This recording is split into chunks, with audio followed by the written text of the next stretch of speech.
Fora da política não há salvação. Um canal e podcast para discutir política. Produzido por mim, o cientista político Cláudio Couto.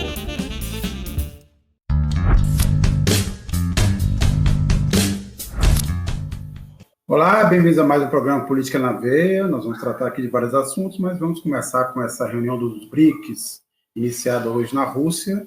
O presidente Lula ia ser um dos participantes, mas acabou sofrendo esse acidente doméstico.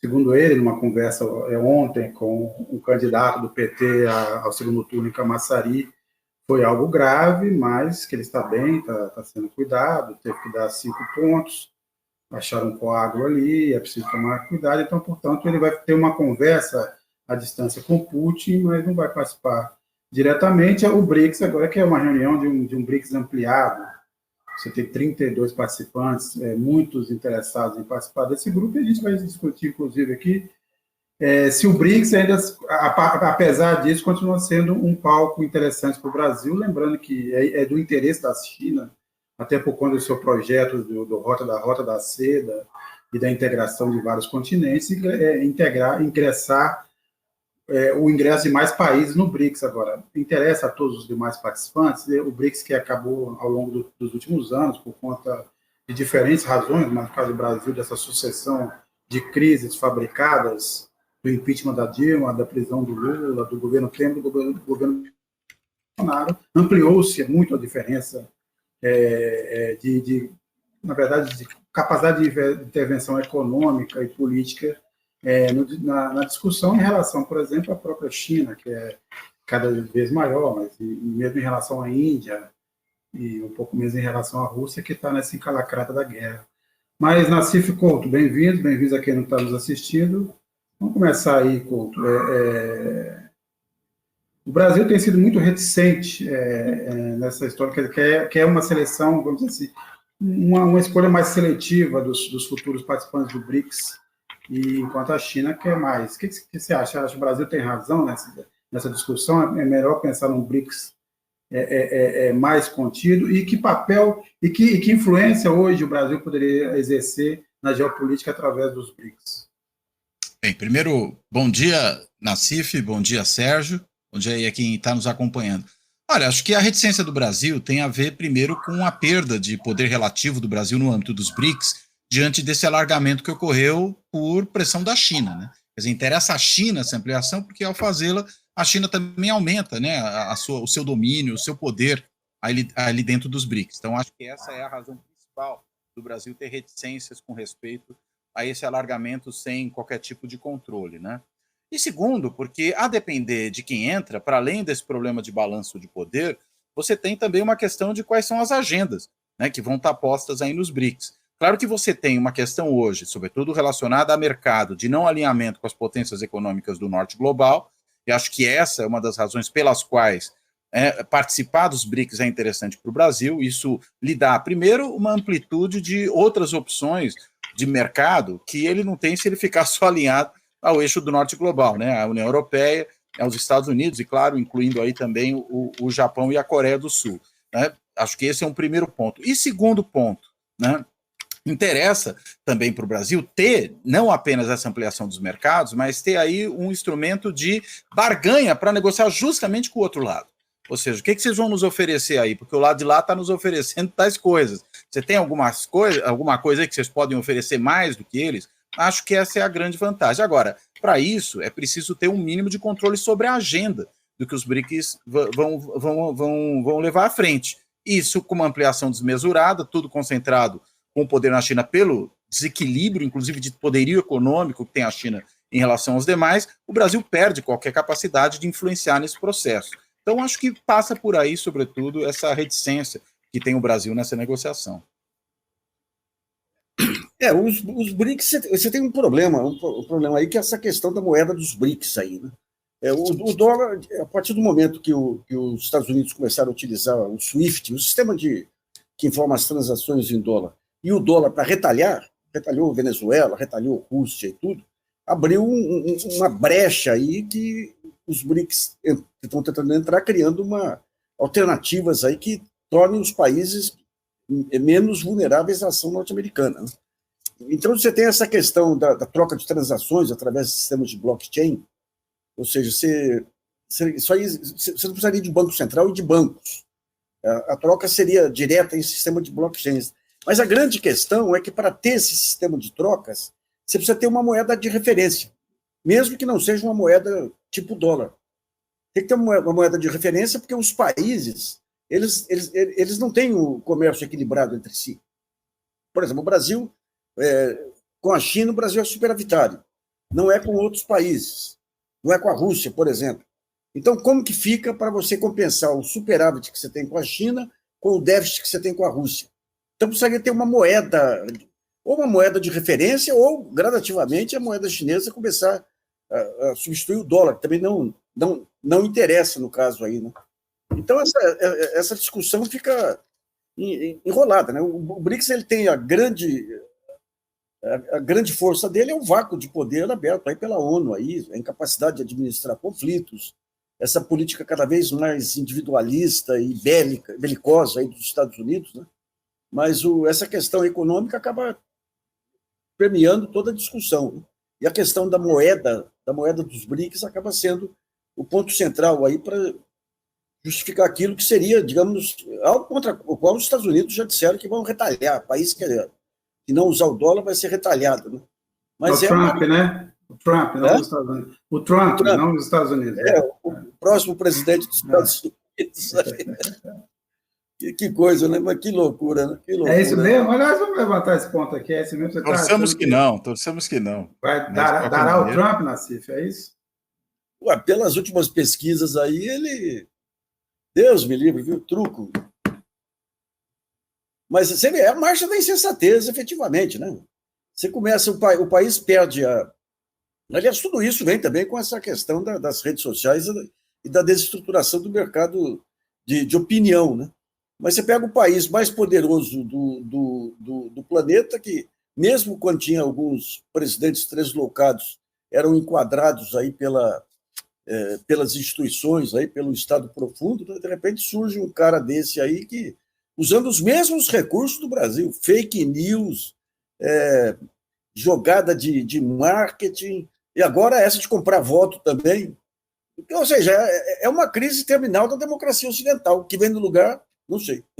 Pois Couto, quando a gente pensa na história das eleições americanas, é uma história de fraude, né? Vários momentos, eleitores impedidos de votar em determinado momento, depois aconteceu com determinados eleitores que não tinham a instrução, depois negros, depois tudo, e agora você tem histórias variadas de problemas. Agora chegamos a esse ponto que em qualquer outro lugar do mundo daria cassação de perda de candidatura, cassação de candidatura, que o sujeito vai pagar para o cara se inscrever, vai fazer um sorteio.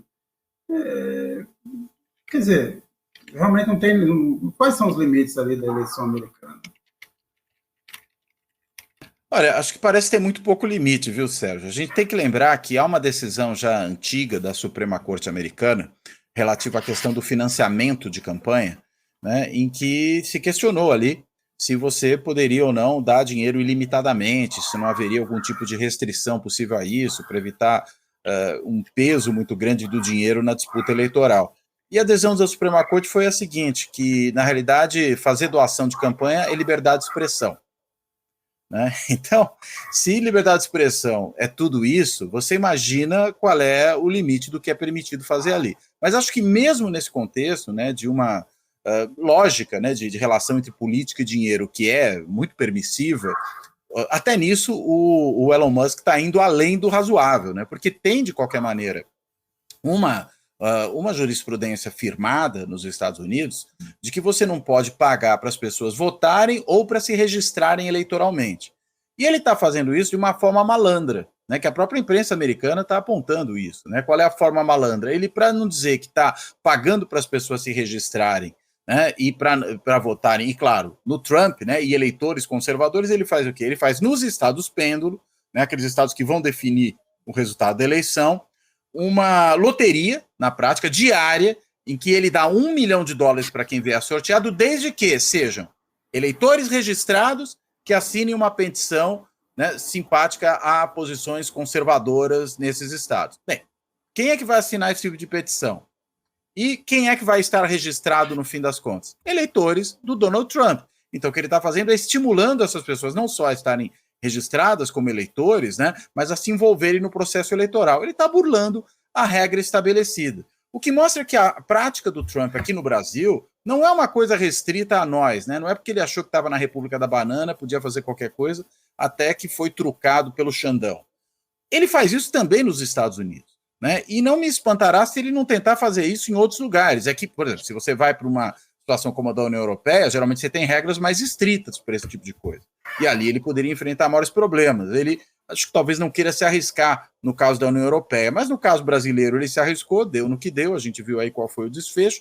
E no caso americano, como a permissividade é grande, ele também está se arriscando, né? E está se arriscando porque, inclusive, acredita que se o seu candidato for vencedor, o Donald Trump, ele vai ter depois um liberou geral para fazer o que ele bem entende daqui para frente. Então, é essa a lógica que está ocorrendo aí. Tem a característica, né, do próprio sistema eleitoral americano, do processo eleitoral e da legislação e da jurisprudência firmados em torno dele, e tem, claro, a estratégia desse prócer aí da extrema-direita internacional, que é o Elon Musk, e que percebe nessas oportunidades contextos em que ele pode agir para fazer valer os seus interesses mais sórdidos, a gente poderia assim dizer. Eu queria só lembrar que o Musk é sempre o mais aparecido, mais mas não é o único, né?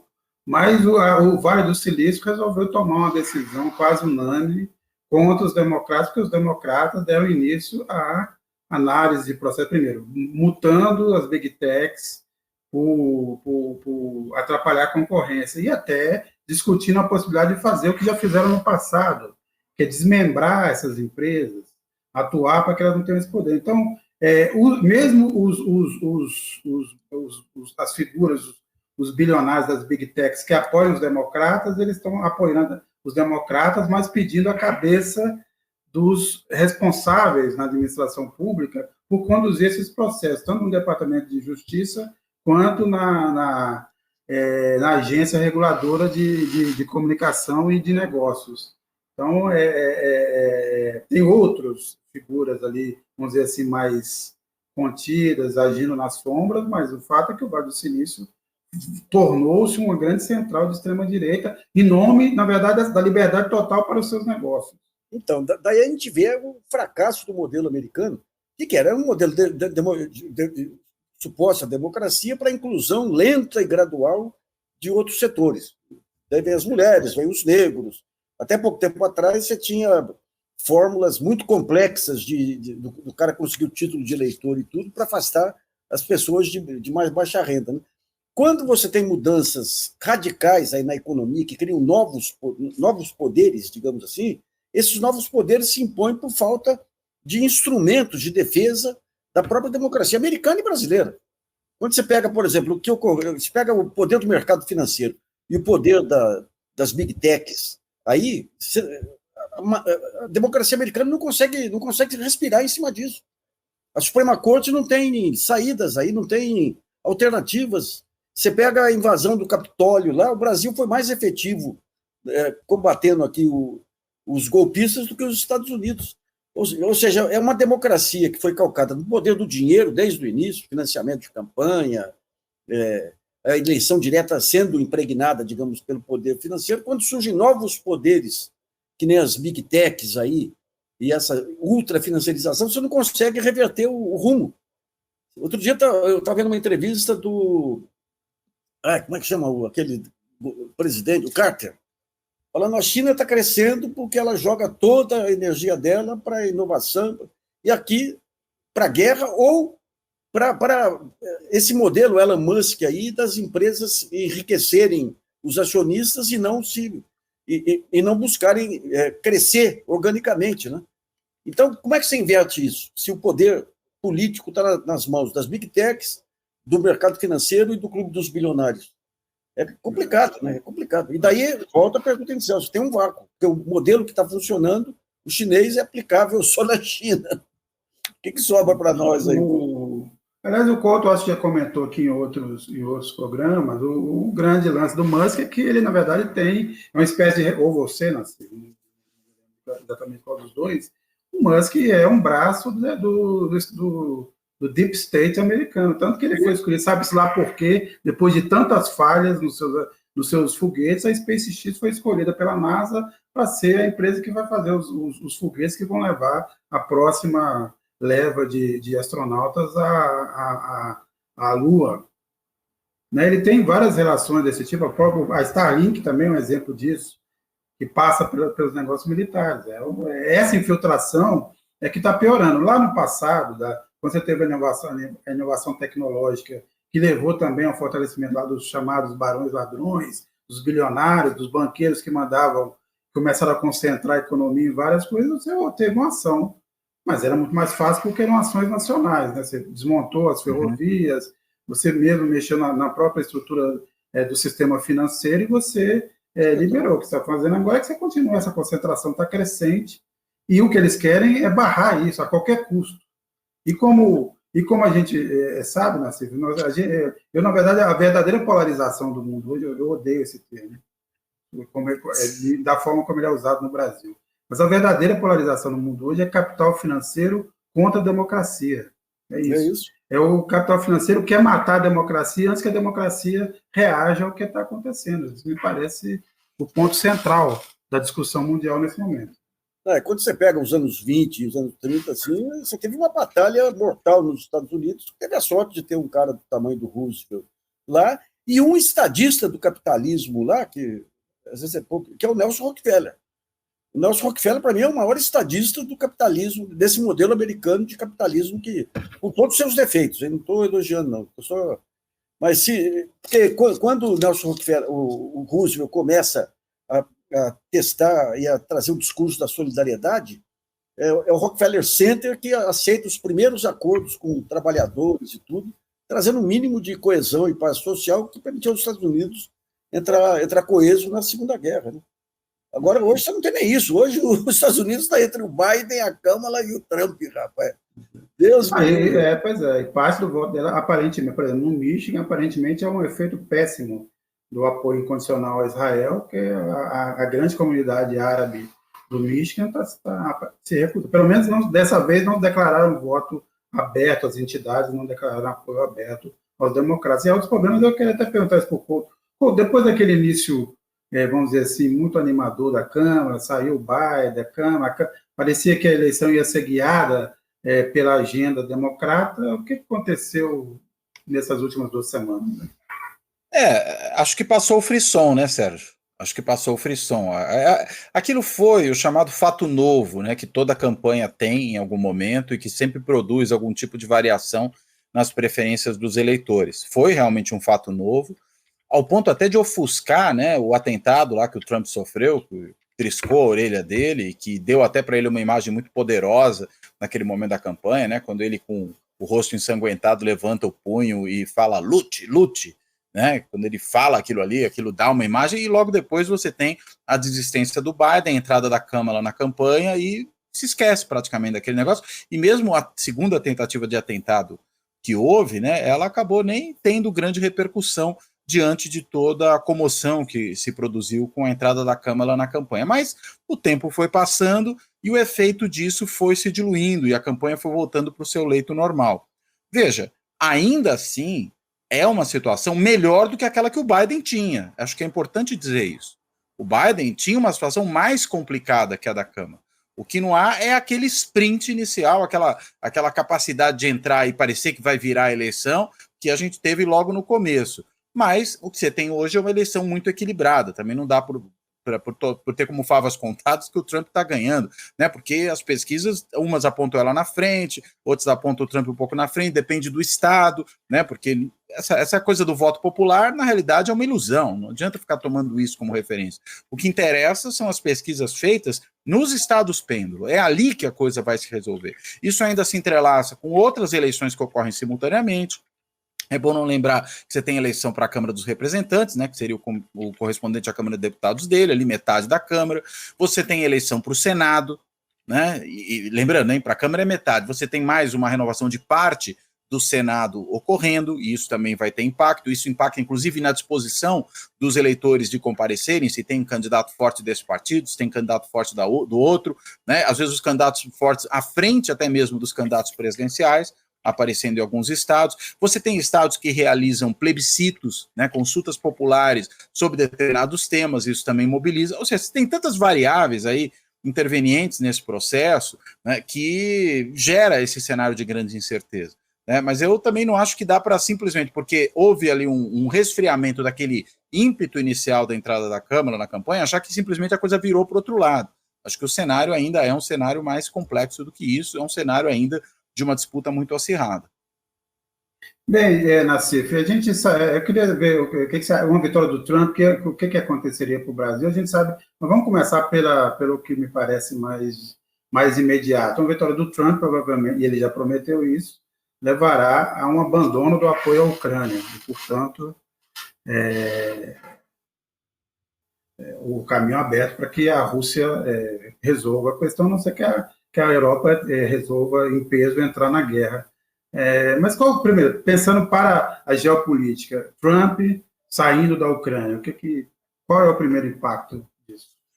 Em relação ao Brasil, eu vejo duas contraindicações. Ele vai fazer um governo eminentemente protecionista, e os Estados Unidos é o segundo mercado brasileiro, e para produtos de maior complexidade, para a China é só commodity, para os Estados Unidos você tem produtos de valor agregado maior, né, que vão ser afetados por isso aí, né? E o segundo ponto é do ponto de vista político aí, do fortalecimento da ultradireita. Será que com o Trump no poder o golpe de Bolsonaro e dos militares não teria ocorrido? Essa que é a dúvida, né? Ele é um ator é um agente da ultradireita mundial. É o cara que junta esse apoio a Israel, estava ligado ao sionismo mais radical, né? Então, o Partido Democrata, com todos os vícios aí, não ousou dar aquele passo lá de apoio a um golpe no Brasil, né? Não sei como é que ficaria aí. Não, eu concordo com o Nassif. Eu acho que é isso mesmo, né? Que na realidade está acontecendo. Eu acho que, na verdade, a gente tem que esperar para ver o que as conversações efetivamente tendem a produzir, né? E a partir disso a gente consegue formular algum tipo de perspectiva, né, do que vem pela frente. Mas eu queria só acrescentar um dado, né? Eu falei agora há pouco da questão dos BRICS, né, e da posição do Brasil, né? Você mesmo, Sérgio, tinha levantado a questão do Brasil ser muito reticente, né, com respeito à ampliação dos BRICS. Eu chamaria atenção para um dado, né? Os países novos que entraram nos BRICS são basicamente países do Oriente Médio e árabes. Foram esses os que entraram ali. A gente está falando de Irã, de Arábia Saudita, de Emirados, de Egito, de Etiópia. Ou seja, qual é a intenção de incluir esses países nos BRICS agora? É certamente ter um peso numa área que é uma área muito quente da política internacional, da geopolítica internacional, que é o Oriente Médio. Né? É essa a importância que está posta aí. Né? A gente poderia até imaginar a entrada, eventualmente, do Marrocos, né, que também já foi discutida, ou seja, você ter toda uma influência ali naquela região.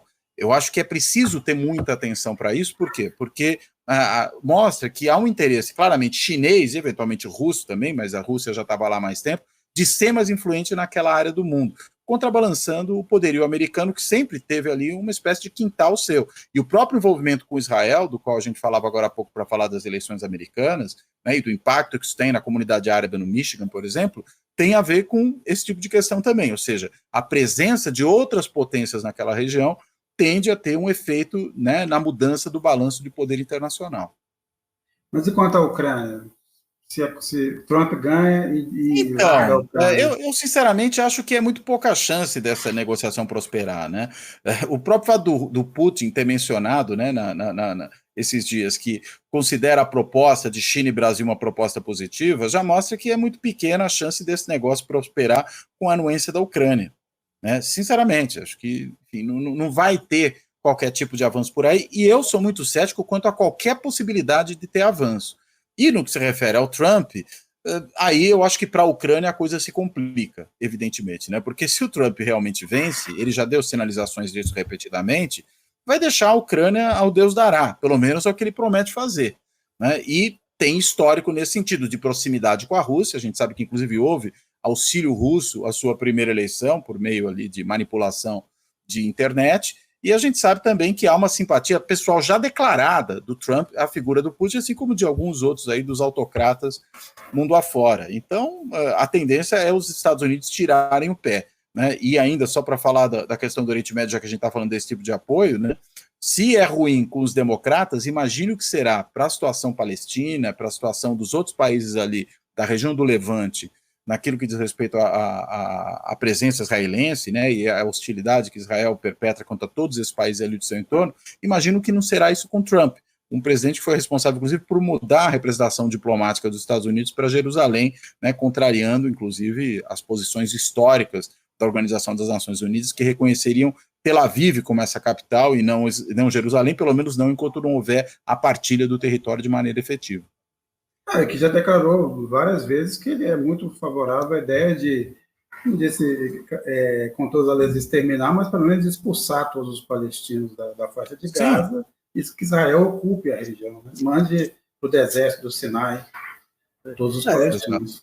Eu queria só fazer um comentário sobre essa questão da Rússia na campanha do Trump, para mostrar o poder do Estado profundo americano. Aliás, é um dos capítulos do meu livro aí. O que ocorreu na época lá? Houve hackers russos lá para ajudar um pouco na campanha, daí apareceu um site, que ninguém sabia de onde lá, com um estudo acadêmico de terceira categoria, multiplicando por dezenas de vezes o alcance das mensagens russas. Eles levaram esse estudo para o New York Times, que falou isso aqui não vale nada. Levaram para um conjunto de publicações, e quem publicou foi o Washington Post, levando cacete de todo lado. Logo depois que foi publicado isso, foi motivo para o Congresso convocar o Zuckerberg. O Zuckerberg foi lá pela primeira vez, uma tech lá era enquadrada. Ele sai de lá e vai direto para o Atlantic Council, que é um think tank lá que junta desde potentados árabes até o Estado profundo americano. Eles são responsáveis, inclusive, por estudos sobre as novas leis de defesa e de segurança e tudo mais. E lá, ele é aconselhado a montar um sistema de agências de checagem no mundo inteiro que diriam o que seria possível, o que era notícia falsa ou não. E que, tempos depois, investigaram esse site. Era um site bancado pelo próprio Atlantic Council. E eles tentaram, através da criação de uma associação internacional de agências de checagem, passar a ser os monitoradores das redes sociais. É por isso que, quando foi criado, aqui teve uma Unesp, aqui, uma faculdade que criou uma rede que só tinha jornais corporativos ou sites aceitos pelo sistema. E o primeiro movimento foi tratar como fake news uma notícia que saiu, eu acho que no 247 e na Fórum, sobre o terço com a bênção do Papa que foi entregue ao Lula. Eles tiraram do ar as duas publicações do Facebook, alegando fake news. No máximo, seria uma barriga. Mas logo depois o Papa confirmou que tinha entregue efetivamente. Então, digamos, você tem aí esse Estado profundo e a OTAN, que o Trump, começando a tirar o pé do acelerador, vai obrigar, já está obrigando, né? Os países europeus a uma corrida armamentista também aí para substituir o guarda-chuva da OTAN. Então, são mudanças, nossa senhora, mudanças radicais em todo o sistema geopolítico aí, com um acirramento cada vez maior aí do armamentismo, né?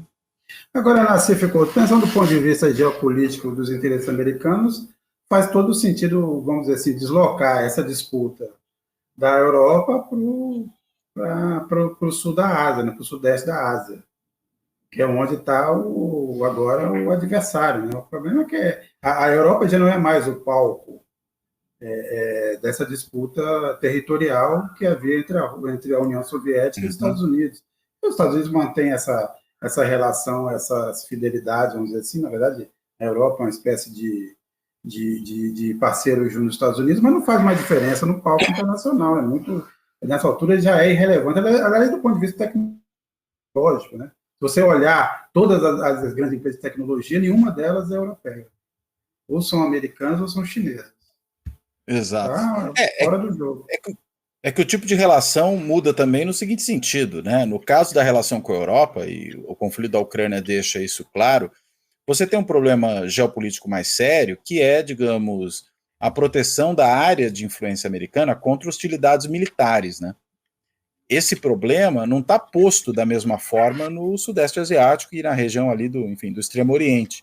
Né? E por que não? Porque, enfim, a China, por mais que seja também uma potência militar, não tem tido uma postura expansionista, uma postura de hostilidade contra os seus vizinhos. Mesmo no caso de Taiwan, né, que é reivindicada como território chinês historicamente, e de vez em quando tem ali algum tipo de demonstração de força, né, dos militares chineses, com sobrevoos, com operações militares, enfim, uma série de exercícios relacionados a isso, você não tem nada de mais efetivo, né, do ponto de vista de uma ação militar. A coisa fica muito restrita à disputa, sobretudo econômica, e de influência em outras regiões. Por isso que eu chamava atenção há pouco para a questão do Oriente Médio, né, que foi aí ganhando representação, ou ganhou representação dentro dos BRICS. Né, porque aí você vê os chineses entrando numa outra área de influência americana, essa sim, que é marcada por conflitos militares o tempo inteiro, ainda que o faça por meio da influência econômica, né, porque todos esses países que estão aí envolvidos têm esse tipo de participação. E à exceção do Egito, né, nenhum daqueles outros países tem uma relação mais direta, né, com, por exemplo, o preposto americano, de certa forma, o seu protegido na região, que é Israel. Né, o Egito tem fronteira, tem um histórico, inclusive, de conflito armado, mas é o único caso. Né, todos os outros estão ali por razões puramente econômicas e mais. Né, não tem um histórico exatamente de conflito nos mesmos termos, né, que tem o Egito. Então, me parece que a relação mantida com a China é de um tipo muito diferente daquela que se mantinha com a Europa e, consequentemente, por proximidade com a Rússia. Acho que a gente está falando de quadros diferentes e, portanto, que vão exigir dos Estados Unidos estratégias diferentes, de modo que a gente pode esperar um outro tipo de comportamento por parte deles. Agora, a gente acabou não discutindo aqui, porque foi no intervalo de um programa, entre um programa e outro, o Israel matou o líder do Hamas, o Sinwar, já tinha eliminado grande parte da linha de comando do Hezbollah, que inclusive também conseguiu capturar um dos bancos do Hezbollah, com, segundo consta, 500 milhões, o equivalente a 500 milhões de dólares em ouro e dinheiro e outras espécies. E a pergunta eu faço é a seguinte: realmente a gente sabe que não é de hoje, Israel sempre tem essa, como vários líderes, essa coisa de decepar as cabeças das lideranças e sempre nasce outra no lugar e continua. Agora, do tamanho dessa operação que tem sido acontecida, vocês acham que tende de que forma afeta a organização do Hamas e do Hezbollah, pensando não no curto prazo, obviamente, mas no médio prazo, na capacidade deles de se reorganizarem como uma força de enfrentamento a Israel? Se a gente pega hoje a relação de forças aí, é desproporcional, né? O que o Hamas fez foi uma incursão desastrosa, aí, pegou civis também e tudo aí, que cá para nós. É impossível não ter sido percebido por Israel com todos os sistemas de inteligência que ele tem lá. Né? Mas a desproporção de força é brutal. Né? É brutal. Então você pega a imprensa aí colocando, não, porque os foguetes aí do Hezbollah, porque não dão nem para o começo, né? O que vai ter vai ser uma guerrilha aí que vai trazer uma insegurança. Daqui a pouco você vai ter pessoas árabes aí se imolando aí, vai trazer uma insegurança permanente para Israel também, para a população de Israel. Israel ele tem um problema econômico hoje com a redução, o fim da mão de obra barata palestina. Né? E o segundo problema vai ser com a insegurança da população de Israel. Um país permanentemente em guerra, e mais que isso, né?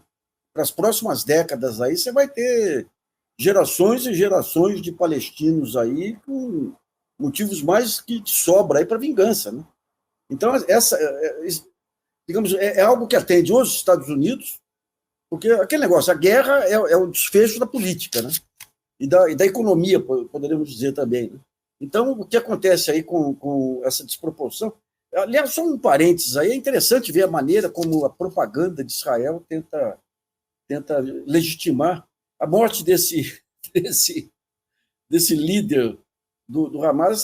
Foi dito que ele tinha bolsas, o último tipo, com ele, e ele usava um túnel VIP para caminhar.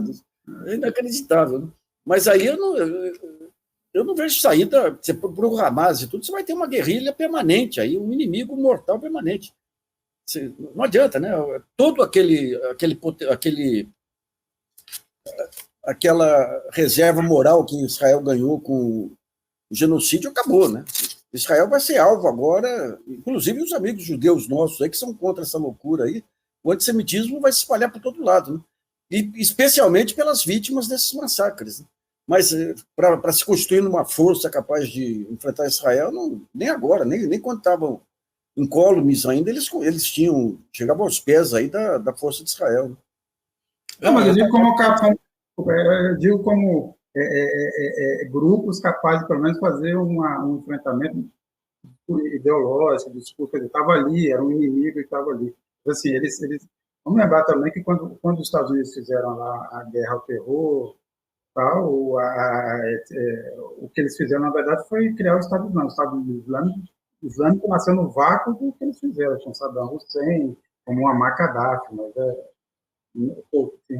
assim como o Talibã, né? Se a gente lembrar da presença soviética no Afeganistão, né, e o financiamento que os americanos deram, né, aos Mujahideen, né, naquele momento ali de resistência à presença soviética, foi isso que produziu o Talibã. Então, essas políticas americanas têm sido desastrosas em vários sentidos, né, repetidamente. O caso do Irã é um outro caso que a gente pode levar em consideração, não só lá atrás, né, quando eles restauram, né, a monarquia do Shah, mas depois, né, por conta de todo o apoio que deram a um governo altamente corrupto que criou as condições para a emergência da República Islâmica, né, e instaurando ali uma teocracia, né, ou seja, uma política externa que sempre que vai mexer nessas coisas produz resultados piores do que aqueles, né, que pretendia solucionar, né, ou seja, interferência demais realmente atrapalha, né, em vez de um governo nacionalista laico, que era o que o Irã poderia ter tido, né, se não houvesse a intervenção americana e britânica por razões petrolíferas lá atrás, né, o que a gente teve foi, no fim do processo, a instauração de uma república teocrática. Né, é esse o tipo de situação que se produziu. E a mesma coisa nessa outra região do Oriente Médio, né, como você bem colocou, né, produziu o Estado Islâmico, né, pelo apoio a Israel. Israel, na sua ação, produziu o Hamas, né, ao tentar solapar a OLP, é desse tipo de coisa. Agora, a capacidade desse chamado eixo da resistência de efetivamente se impor ao poderio bélico de Israel, ainda por cima com o apoio americano, esquece. Isso não tem a menor condição. Você pode, como o Nassif bem colocou, ter uma guerra de guerrilha, ter algum tipo de resistência. A ação sobre o Hezbollah está mostrando isso. Né? Era muito dito, não, mas se Israel for enfrentar o Hezbollah, a situação é muito mais complicada, porque o Hezbollah tem um poderio militar significativo. A gente está vendo que a capacidade de resistir à ação israelense é muito reduzida. Não fosse, já teria ocorrido, né, essa capacidade de resistência diante do estrago que está se produzindo ali. Na verdade, os Estados Unidos até esqueceu de todas as suas supostas preocupações humanitárias em Gaza e anda animado com a ideia de substituir o poder no Líbano. E como você ressaltou bem, a gente pode esperar, nesse caso, sempre pode esperar o pior, né? Quer dizer, também desestabilizar o Líbano nesse momento vai criar problemas no futuro que a gente tem visto o que resulta, né? Sempre mais e mais instabilidade. E começou já a ocupação de Gaza aí por colonos israelenses. Terrível, terrível, terrível, terrível. Agora, cá para nós, essa história de que tudo isso é fruto de um maluco de ultradireita que tem que continuar a guerra para não ser preso, é conversa. Você tem um apoio, você pega a Colíbia aqui, o apoio que dá a esses assassinos aí, ou seja, essa questão do destino manifesto aí de Israel está presente aí em todos os setores aí econômicos de Israel, que aproveita o vácuo de poder dos Estados Unidos para impor o lobby lá, e aqui no Brasil. Você tem o maior massacre do século XXI aí, a Colíbia saindo por aí tentando encontrar apoio a manifestos contra o antissemitismo. É inacreditável, eles alimentando o antissemitismo para todo lado aí. Uhum. É mais do que o destino manifesto, né, Nassif? É mais do que isso. O destino manifesto é até uma expressão humana, é mais do que isso, é a escolha de Deus. O povo escolhido e a terra prometida. Então, esse é o ponto. Aliás, eu vi um documentário da Petro, lá, daquela cineasta aí, sobre a teocracia no Brasil. Petra Costa? A Petra Costa. Sobre a teocracia no Brasil. A teocracia está pegando todo lado. Esse desencanto com a democracia, com as instituições, tem a ultradireita de um lado e tem a teocracia do outro, aí pegando tudo quanto é lugar. Aí, né? Aliás, deixa eu só ler um título, uma reportagem aqui aleatória que acabou de sair. Você está falando de teocracia, deixa eu só ler aqui rapidamente. É assim, a Polícia do Rio de Janeiro mira a facção Povo de Israel, que é aquela facção evangélica, que aplica golpes de dentro do presídio. Aí depois a gente fica tentando entender o Pablo Marçal. Aí, você pega o PCC, o próprio Comando Vermelho lá, evangélico agora, investindo contra os terreiros, contra as religiões afro. Nós estamos não só com os terreiros, eles também estão inibindo católicos, padres católicos, e é isso, a ideia de... Eles criaram lá, tem o chamado Território de Israel, que junta algumas favelas, com base de um líder evangélico, que também criou essa...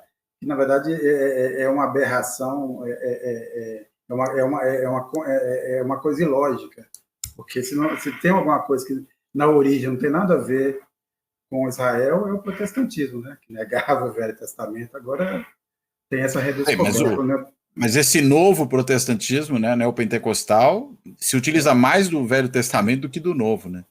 Porque o Velho Testamento tem lá todos os motivos para você fazer a sua ação de controle, né? O Novo Testamento não oferece isso. O cara ampara as prostitutas, impede o outro de ser apedrejado, transforma água em vinho, virou bagunça. Então é melhor vamos lá no Velho Testamento. Até o ponto final que marca, digamos, inclusive a guerra cultural e tudo, é o último livro aí que fala do fim do mundo. Então, o que eles falam, o próprio Bolsonaro repete tudo aí, é que nós temos que desconstruir tudo, porque do caos vai nascer um novo poder, e daí esse pessoal parte para ataque a tudo que é o politicamente correto e passa a atuar politicamente para tentar substituir a velha ordem baseada em princípios e civilizatórios por essa nova ordem aí, né? São os novos milenaristas, né? São os pregadores do fim, do apocalipse, do caos, né? Vai tudo acabar se você não se acertar. Agora, Nassif, uma pergunta econômica e depois eu vou fazer uma pergunta política para o Cláudio Couto. No seu caso, o que a gente pode esperar desse ajuste fiscal que o governo pretende anunciar aí, essa contenção de receita? E segundo, a aparente decisão de adiar... né? Contenção de despesa. Despesas. E, aparentemente, adiar para 2026 a discussão sobre a reforma tributária da renda e do patrimônio. Olha, acho que, primeiro, né, a discussão sobre a reforma tributária vai para 2026, porque não há mais tempo de fazer qualquer discussão esse ano, né? A gente vê que ela não aconteceu, mesmo a questão da regulamentação da reforma tributária sobre, né, transações, aí, sobre o novo IVA, acabou tendo uma série de atrasos, né? A coisa foi muito à marcha lenta. Ano de eleição, a gente sabe que isso sempre tende a ser um pouco mais complicado, porque, afinal de contas, você tem muita atenção dada pelos parlamentares às suas bases eleitorais, muitos deles, inclusive, concorrendo, né, a eleições em prefeituras, então tudo isso dispersa muito a energia do Congresso para outras coisas, mais ainda, né, num contexto como esse que a gente tem vivido, de uma mobilização muito grande em torno da sucessão na Câmara. Acho que a gente nunca teve uma sucessão na Câmara tão antecipada quanto essa, né, em que você tivesse tanta discussão antes, tanto imbróglio, e a coisa ainda não está resolvida, e pelo jeito ela vai continuar complicada até fevereiro do ano que vem, quando finalmente terá que ser resolvida, porque não há mais o que fazer depois. E tudo isso foi tornando difícil, né, fazer a votação de qualquer questão mais importante da área econômica, e particularmente no caso da reforma tributária. Então, acho que primeiro é isso, né, ela não entrou na pauta, não dá mais tempo, a gente já está praticamente em novembro, né, eleição, segundo turno, agora no final do mês, então aí tem recesso, esquece, joga para o ano que vem, porque é o que dá para fazer, não há como fazer uma discussão de um tema tão denso e tão, assim, sensível como esse, né, a gente sabe quanto ele fere ali uma série de interesses e, portanto, tem que ser muito bem negociado, não dá para fazer isso sem algum tempo e, portanto, jogar para o ano que vem é melhor, ainda mais com uma nova presidência da Câmara, que a gente saiba com quem vai negociar, né, quem vai pautar esse negócio, qual vai ser a agenda. Isso com relação a reforma tributária. Com relação ao ajuste, bem, acho que o governo foi vendo que também, diante da pressão toda que recebe, né, para poder conter o déficit público, a solução é tentar cortar em algum lugar. Eu só não sei aonde que vão cortar. Né? A gente sabe que existe um grau de discricionariedade orçamentária muito reduzido, você já tem um investimento público baixíssimo, você tem uma série de ações de governo que são, em grande medida, intocáveis, você não tem como mexer nela, você não vai reduzir a aposentadoria, você não tem como cortar a Bolsa Família, né? Você não tem como cortar uma série de benefícios do BPC indexados ao salário mínimo, por onde é que você vai avançar? Eu não sei. Né? Você não está dando aumento para os servidores públicos, ou seja, eu acho que tem muito pouco espaço, né, para poder fazer essas coisas andarem. Não tem nenhum futuro, né? Nenhum futuro. Você tem hoje o governo se considera refém da Faria Lima. A capacidade da Faria Lima de manipular câmbio e tudo, eles falam, pô, se quiser, a Faria Lima joga o câmbio para 6.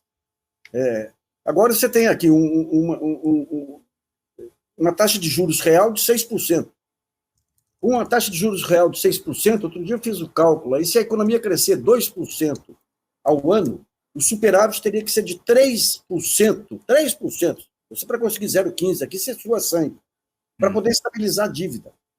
Então, digamos, nesse modelo de política monetária, não tem a menor chance.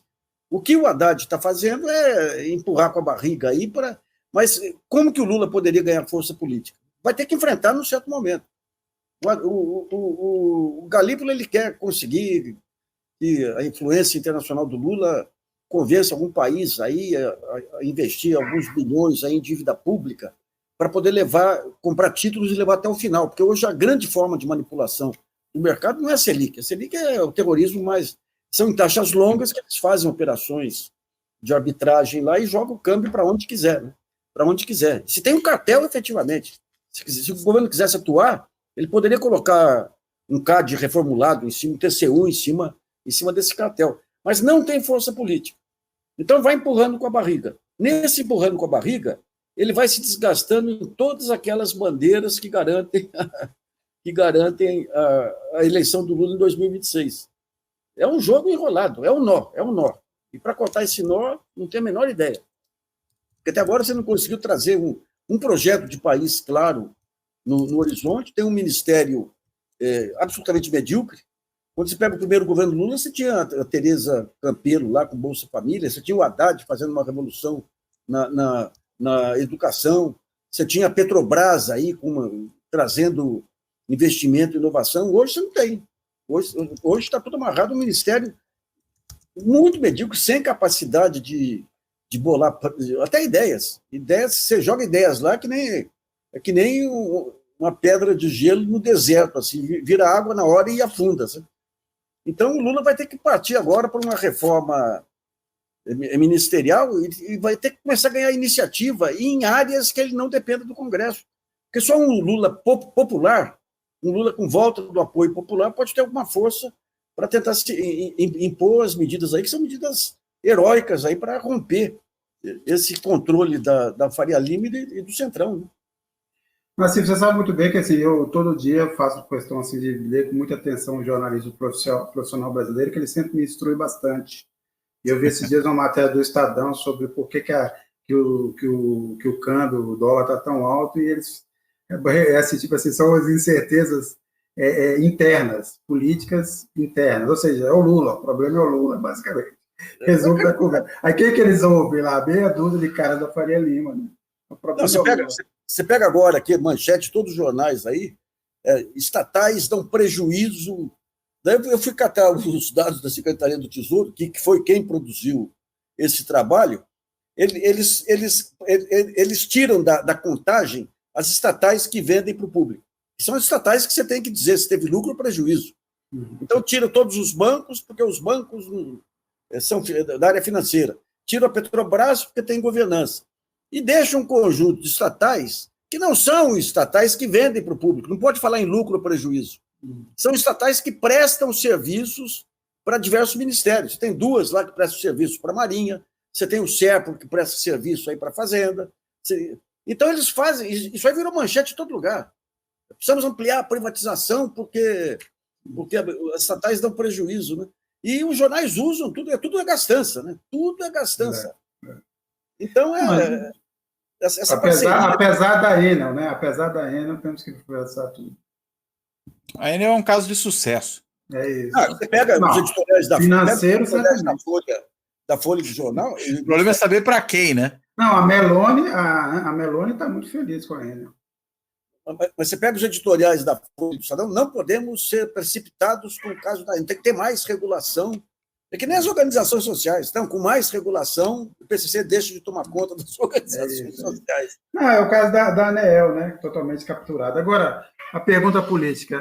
A gente aparentemente está se desenhando uma surpresa, ainda a ver, que é esse avanço na reta final do Lúdio Cabral em Cuiabá, um centro bolsonarista, e um empate até numérico persistente em Fortaleza. Ainda não dá para saber qual é o resultado, mas pelo histórico daria para apostar no candidato petista, mas está em aberto. Fora isso, Cláudio Couto,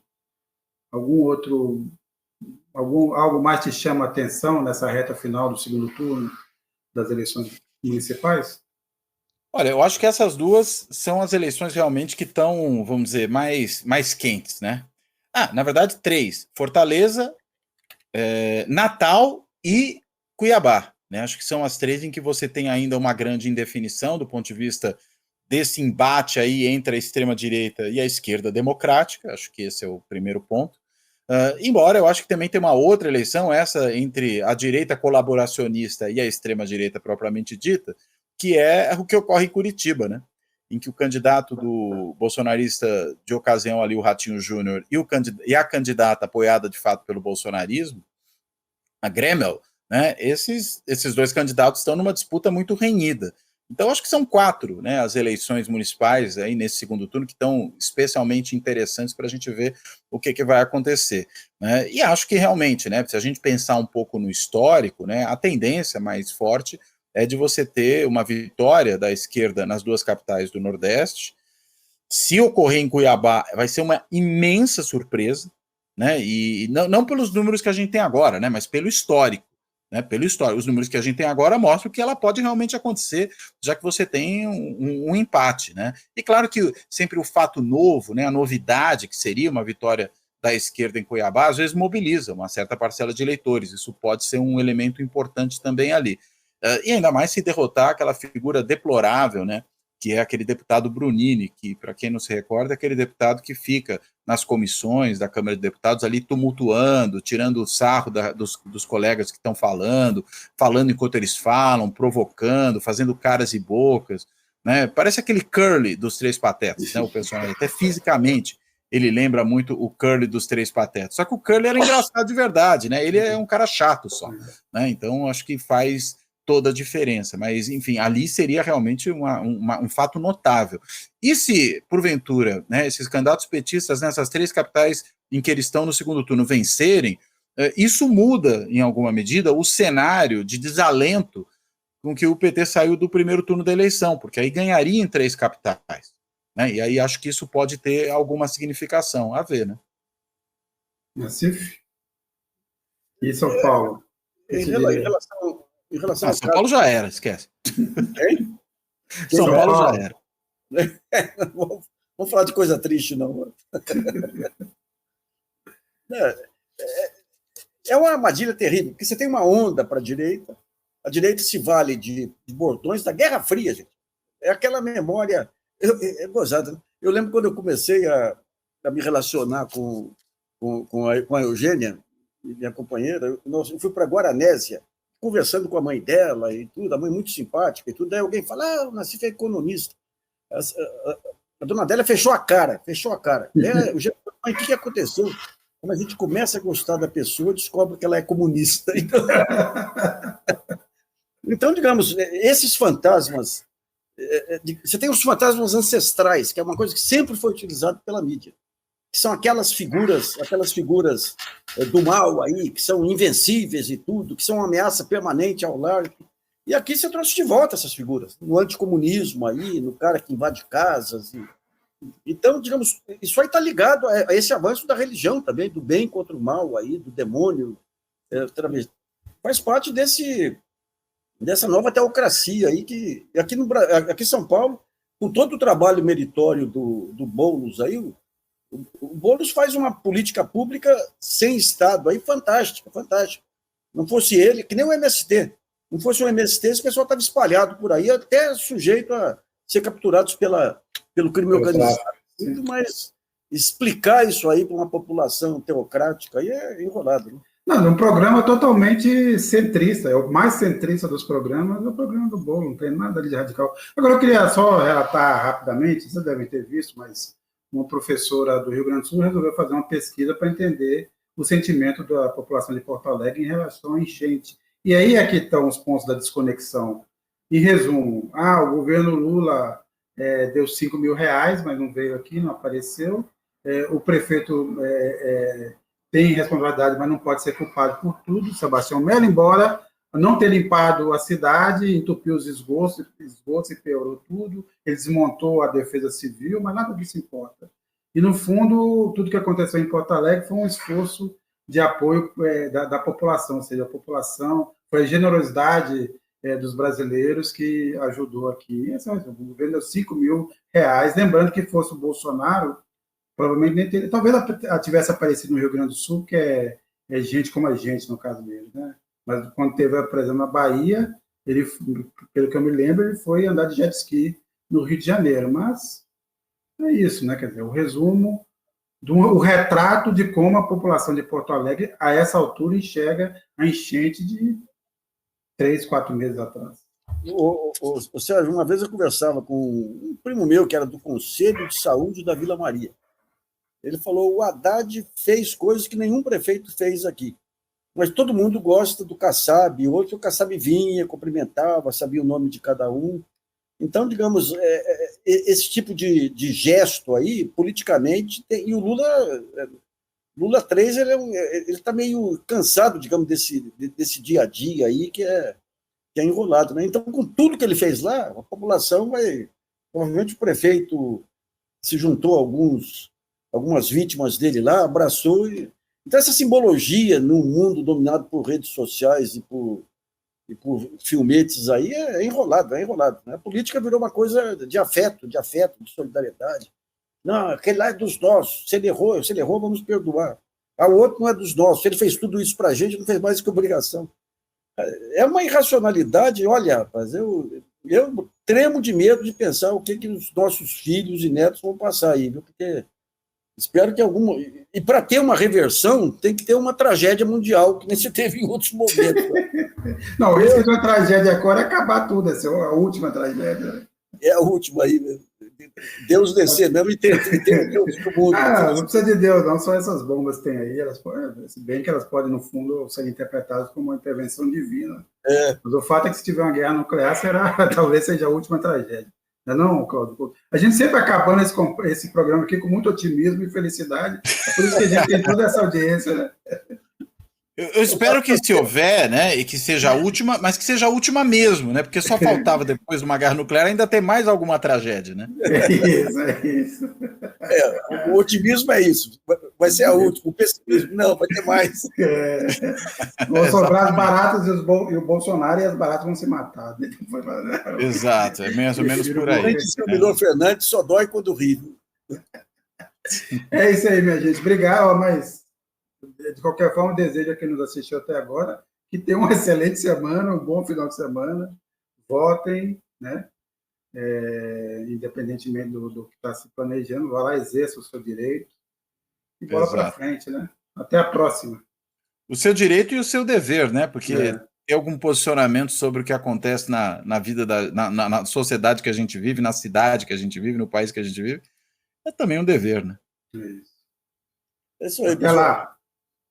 Até lá, gente. Um abraço. Grande abraço aí. É isso. Fora da política, não há salvação. Um canal e podcast para discutir política. Produzido por mim, o cientista político Cláudio Couto.